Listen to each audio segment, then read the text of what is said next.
When I look at the videos, they always cut off that first part. So, hello. uh, yeah, there's been some interesting. Um, the One of the side effects.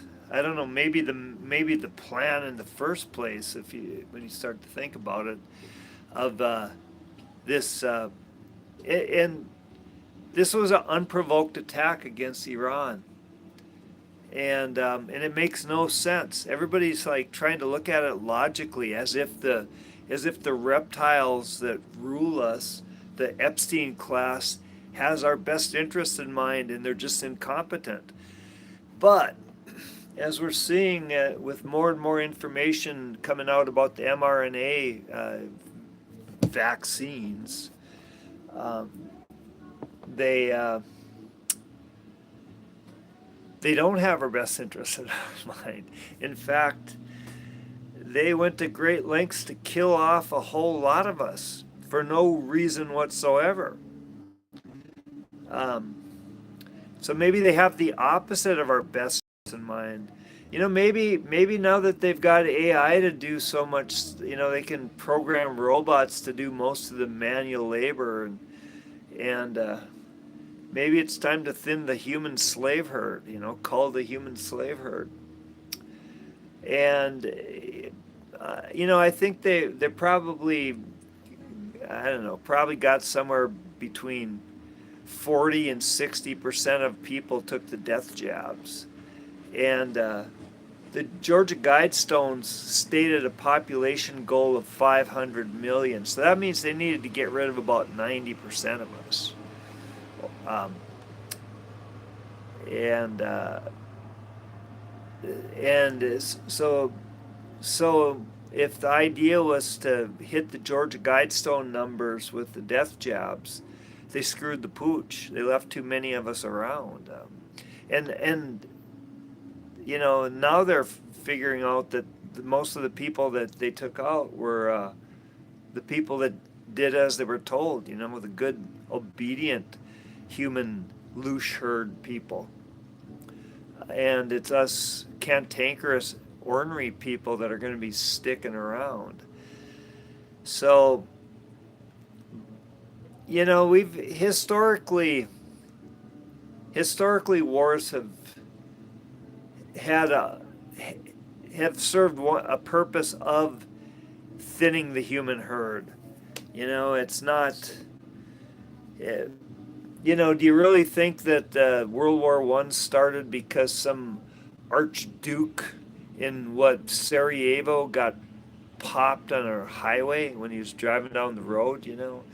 Um, in my book BMW Motorcycles, it was originally written in I don't know, 2002 or 2003. It came out, I think 2002 is when it first came out, so it's been around a while. There's, I think, maybe a paperback version of it you can still buy. But the very first chapter, I said the real reason for World War One was that Europe was ruled by a class of royals inbred to the point of hemophilia, which look into Tsar Nicholas. Read a little bit up about Rasputin, the Mad Monk. It's not that far fetched, but that was 25 years ago. I wrote that, and I'm afraid that the truth is much darker than that. I think I think that it was part of a periodic culling of the human herd. It seems to be a couple of potential past events.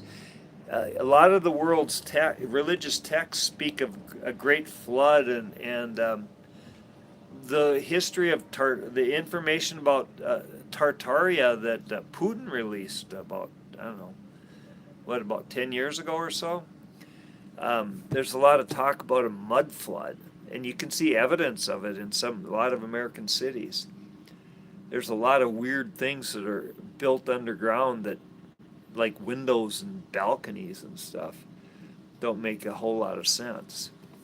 So, you know, I mean, we're pretty sure these people lie to us all the time. Look at how much they have lied to us just in the last month. Just in March of 2026. It's yeah, it's to the point where if you believe anything that these jackholes tell us, uh, you know, um, a fool and his personal sovereignty are soon parted, right? uh, so there's Catherine Austin Fitz did an interview. I forget who she did it with. It was somebody I had never watched before, hadn't subscribed to. It was a pretty interesting interview. It came out this morning, and she's pretty convinced that it's a engineered famine is a big part of the point behind the war, because shutting down the Straits of Hormuz, um, the 30% of the world's urea, which is a primary ingredient in fertilizers, produced in the Persian Gulf, and it's not getting to farms. It's not getting to it's not getting to the fertilizer factories all across the Netherlands, Ukraine, the heartland, the grain producing area. They're not getting fertilizer. Okay, so if you can maybe grow some stuff in your garden without fertilizer, but if you're going to grow a commercial crop, if you're going to invest hundreds of thousands of dollars into planting fields, and you need to get a return on your investment, and you're going to need fertilizer for that. What's going to happen is a lot of crops aren't going to get planted if farmers don't have fertilizer.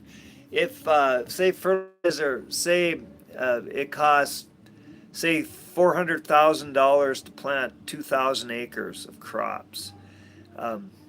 Yeah, restaurants in India already shutting down to lack of gas. Yes, no doubt. I mean, this is famine. I think it's I get the fertilizer thing because I'm a farmer. I grew up on a farm. I was working on a farm when I was 5 years old, and I know the economics of farming. So if it costs $400,000 to plant 2,000 acres of crops, say 75,000 of that is probably fertilizer. Fuel and seed and things like that, and labor are the other costs, and there's crop insurance, things like that. But so you don't spend that $75,000 on fertilizer. But at the same time, your yield goes from say 60 bushels an acre to 20 bushels an acre. So your return on your investment is cut by 2/3, and so you're still going to spend. So you're going to spend $325,000 without buying the fertilizer, but your return is going to be down by 2/3. It just farmers aren't going to be planting their crops. That's just the way it is. Would you? They're throwing away money if they plant their crops without fertilizer, and they could come out, probably $250,000 ahead just by going fishing, instead of planting crops. So yeah, it's going to be serious. It's going to be. This is not having fertilizer. And the gas is hugely, then we've got the price of diesel skyrocketing because of the war. The same thing. So say if diesel costs go up, from $100,000 to $175,000. There, on top, and you're not making money on it. It's just. So just that one aspect of fertilizer, it's I mean, the Netherlands, the whole in the industrialized parts of the world is where the food's not going to be planted. So, how many people have gardens in the cities? How many people have um, how many people have access to food out that the if the food's not growing, it's not getting shipped, and what food is getting shipped is costing far more to get shipped. So a lot of food's just not going to be in the grocery store, and what food is there is going to be prohibitively expensive. It's going to be chaos. It's People always think of, like America won't revolt because they're complacent. They're too complacent. They're fat and happy watching their football games eating their Doritos and drinking their Pabst or their PBRs. Somebody said PBR yesterday. Yeah,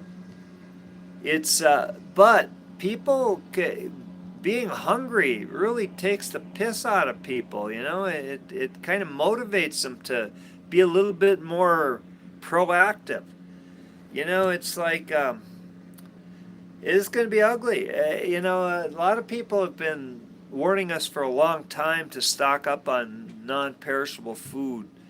A lot of people have that went from being like 25 years ago, that was lunatic preppers that were running, having combat training in the mountains with their ARs, to now it's like normal people are doing it, and that's a good thing. But most people aren't doing it. Most people aren't doing the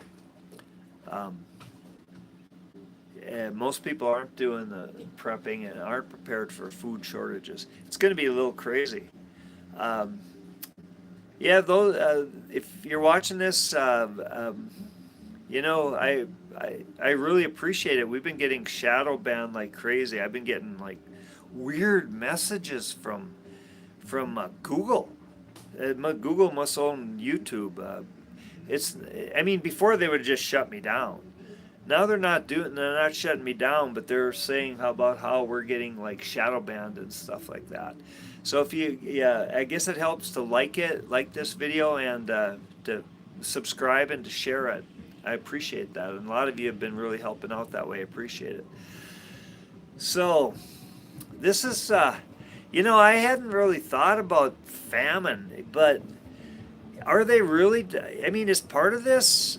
War has always been a way to get rid of the excess young men, and the young men are kind of the problem. The women are a lot more useful in society if the men the unattached males, what do? They get drunk and fight. I mean, so you put them out to fight somewhere, and maybe gets one Epstein class pedophile reptile group can send the peasant children out to fight the peasant children sent out by another Epstein class pedophile reptile, and one or the other is going to win what they want, and then the rest of them, but they're all going to win by getting rid of a lot of the unruly young men, slaughtering them out in the battlefield. So yeah, and I think that's always been part of war. We don't talk about it, but I think getting rid of the troublemakers has always been a big part of why they do it. Because it's pretty stupid if you look at there's better ways of solving your problems. And they wanted this war. I mean, they were going to fight this war. Iran was going to do everything that Kushner, and I keep trying to remember his name, but I keep coming up with Les Wexner, that Epstein, that horrible child rapist that owns Victoria's Secret, that like close buddy of Jeffrey Epstein, but it was one of the. It's a different reptile that Kushner's butt buddy. the Board of Peace guys. Um, yeah, they're um, talk about what was it, Newspeak in 1984, the Board of Peace, by send out the Secretary of War to do that. Why do all YouTubers who talk about Epstein get shadow banned? Because why do all YouTubers who talk about Epstein get shadow banned? Because the technical oligarchy are all friends of Jeffries. They're all part of the Epstein class. I mean, the Epstein class controls communications. They control social media. I mean, look at that goddamn frickin' Facebook dude, Mark Zuckerberg. Look at Bill Gates, for God's sakes. He's the original tech oligarch, and he a few years ago, when his wife divorced him, he said he was hanging out with Jeffrey Epstein getting marital advice. Well, that didn't fly.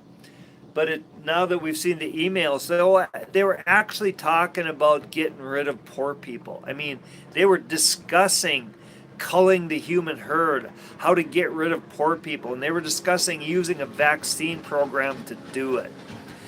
And like I said, they didn't quite get the numbers they wanted with the vaccine program, so now they're gonna just try that the old tried and true method of war to kill off the young people. But maybe it's more than war. Maybe they specifically picked a war that would not only destroy the world's economy, but they picked a war that would also destroy the world's food supply, at least in the northern hemisphere. Imagine Australia has a different growing season, but I look at Australia and I imagine there's a lot of cropland somewhere, but I see a lot of desert. I haven't been to Australia. I'd love to go. I always wanted to go to Australia. I never have. That's one place I haven't been, but it hasn't been too friendly to the unvaxxed in recent years. So I've kind of had it off my list. Ever been to the UK? Yeah, I have, but only passing through. I've been there in the airports. I believe a lot of weather modification. Yeah, I think a lot of the weather modification too. It's like, we saw some really weird shit with the they told us they were shutting down all the farms because of cow farts, for real, and they kind of quit talking about that. Yeah, I don't do UK accents very well. I can do Texas pretty well, but UK is not my bailiwick. Yeah, but there's been a lot of weather modification. It's like, and we're all saying if Bill Gates was telling us that the cow farts were causing global warming and they were more dangerous than cars, he should go spend the night in a garage with the door closed and the car engine running. Or give him a choice between that and spending a night in a barn full of cows. Thank you. My Texas accent. I appreciate the thumbs up on that. So anyway, let's see so are they trying to kill us off with famine? I mean, they've been sure attacking farmers. Look what they're doing in the UK. I've watched a little bit of it, but I probably should watch more. But Jeremy Clarkson's farm show. I got to say, I'm really impressed with the work he's doing to support farmers in the UK. But the attacks they're destroying. I watched them destroy the family farm in the United States. I watched them destroy, absolutely purposely, consciously destroy agriculture in the United States. I mean, like I've said before, now we used to grow food on farms in the United States. Now we grow corn for ethanol. We used to grow soybeans, but I don't know what the hell they're doing with soybeans right now. We do, there's But are the reptiles trying to kill us off with famine? Is the point of this war to create a biblical famine? When they were talking about cow farts, that was yes, it was totally ridiculous. But they've been attacking agriculture for a very long time. If you, and it's the attacks are ramping up on agriculture, not winding down. So it's anyway, Catherine Austin Fitz has a really good interview about this today. I forget where it is. I don't watch this stuff. I put it on in the background while I'm like working on the boat and stuff like that. So I'm just listening to it like a radio podcast. Also Professor Jing, and I've been talking about him a lot. He's kind of amazing.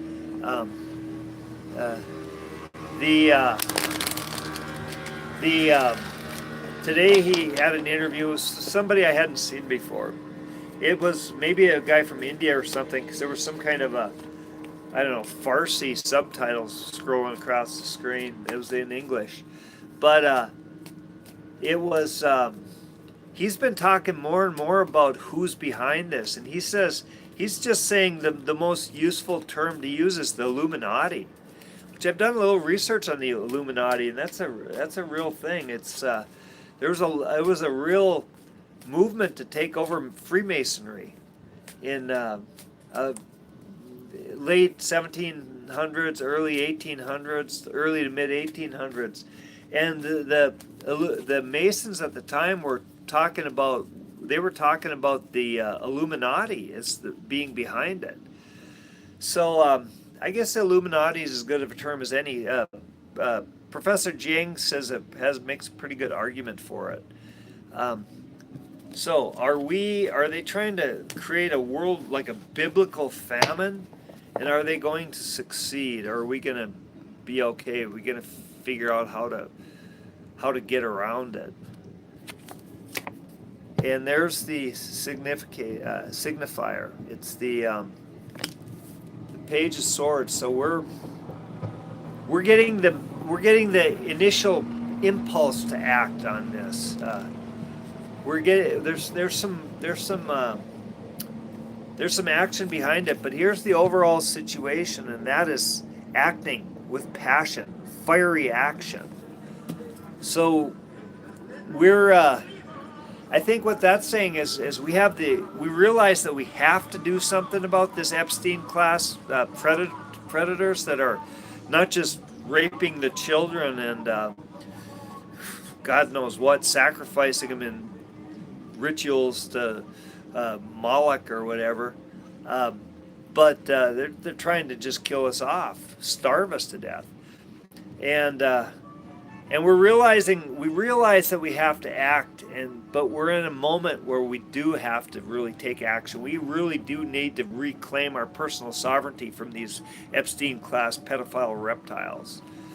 And here's the root card, and that is we've had to make a decision, but we don't have all the information yet. We're still in the dark here. But here's the present moment, and that is spiritual, the birth of spirit, and that's I got to say, Professor Jing, I think he might be a bit religious, I think he's Christian probably. I mean, he doesn't really talk about it, but he doesn't not talk about it either. It's I don't know if we need to be, we are many but not well organized. That is true. But here's the thing: we don't need to form battalions to fight these people on the battlefield of their choosing. We need to find the strength in each and every one of us. Don't look outside. We need to go inside ourselves. We need to, every one of us, what we need to do is love each other and support each other, I think, even more than organize, because organization, we're just gonna be fighting them on the battlefield of their choosing. What we need to do is support each other, help each other, and love each other.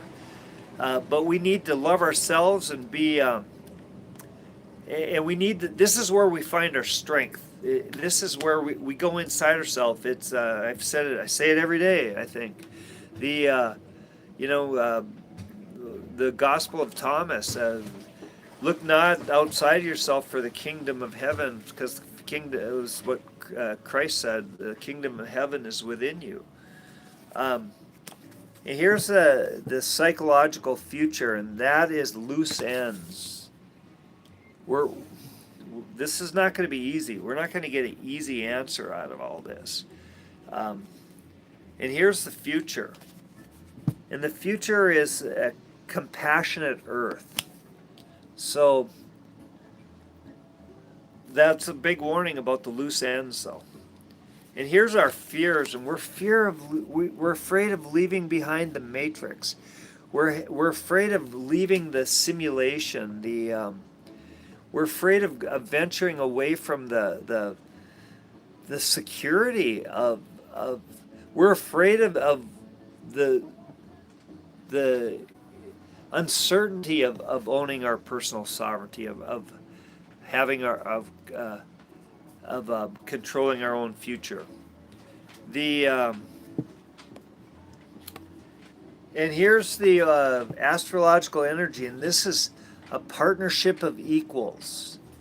And I think this goes back. We have to not fight amongst each other. We have to help each other and support each other and do what we can to bring each other through this, And this is what we want. We want security. We really want security. That's why we're afraid of venturing into the unknown and oh shoot. I forgot a very important card. Well, I'm going to put it on now. This is the gateway. I really screwed up. This is the gateway, and this is perfecting our craft. We need to do the work to perfect our craft. And because we need to be stronger. Somebody said, and yeah, you are right, but as for we are many but not well organized, maybe this means that we do need to do a little bit more work to get organized. So I just said we need to find the strength within us, but yeah, I think we need to do the work to get organized. And this is the final outcome, and this is a battle. We've got work ahead of us. We're going to leave loose ends, and we're going to have to pay the price for that. And we're going to have a battle, and it's going to take us to someplace new. And let's see what the modifying cards say about how that's going to turn out. And this is modifying our fears. And the reason we're afraid to venture out into the unknown is because we're our own jail keepers. We're keeping ourselves in the prison of our thoughts and fears. And this is modifying the partnership of equals. That is the astrological energy, and that is we want abundance, but this is more like enough. We want a lot, but this means we have the possibility, maybe not for a lot, but we have more than enough than we need. And this is modifying our desire for abundance, and that is wait. We have to wait. We have to be patient. And this is modifying the final outcome. This is about the battle, and this is saying it's going to be a rough battle. It's going to be a challenge. We're going to go, but we will succeed. We'll get through this, but we're going to get beat up in the process. I mean, it's not going to be an easy battle, but we are going to get through this. But when we get through it, it won't be over yet. We're still going to have more work to do. So, yeah, this is. So, how does this relate to the famine?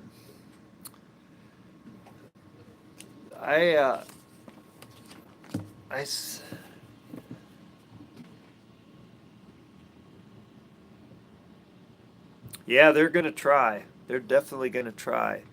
There, a card for Libra. I'll do a Libra. I'll do a pull for Libra. I'm partial to Libra rising. Uh, they're gonna try to knock us down. We're gonna fight, but the outcome of it is not certain by any means. We've got we've got the strength. We've made a decision, but we still lack information, and we run a very real danger of leaving loose ends, of not finishing what we start. But we've got each other. We can work together, and we will get to a more secure place on Earth. So, I think I don't think they're gonna succeed the way they plan with engineering this famine, with destroying the agricultural system. I think they've left too many loose ends. But they're going to make a dent. I mean, it's going to be a battle for us. We've got a lot of work to do on this, and we've we're going to have to wait to get to the place. We're not going to get there, and we still have to prepare. We're not ready. We're not completely ready yet. We need more information. We need to tie up a few loose ends. We need to work together. We need to stop fighting with each other. We really need to stop, this petty bickering and arguing and because that's what they want. That's what the Epstein class reptiles, they want us to fight amongst each other so we don't go after them. And we still got some work to do on that. We have to have the courage to walk away from this world that we see falling apart. Because the more it falls apart, the more we can see how it's absolutely corrupt and it's absolutely corrupt, and it's run by genuinely evil, demonic, satanic, whatever you want to call them, genuinely evil people, and it's all of them. It's all of them that are in the big club. It's Bernie Sanders and Donald Trump alike. I mean, it's they're all they've all. Professor Jang says this is a religious war. He calls it eschatological background. It's a foundation. Yeah, and this is very much I think what they want us to do. So let's. I guess we're gonna have to wait and see, though. There's no doubt about that.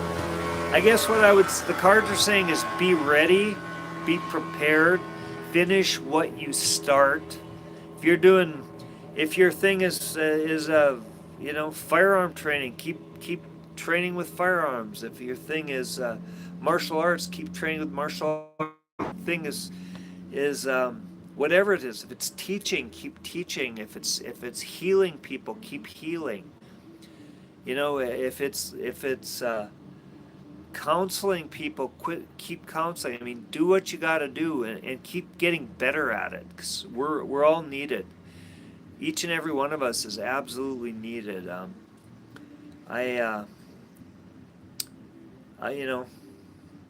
Anything anything we can do for each other, let's help each other, and let's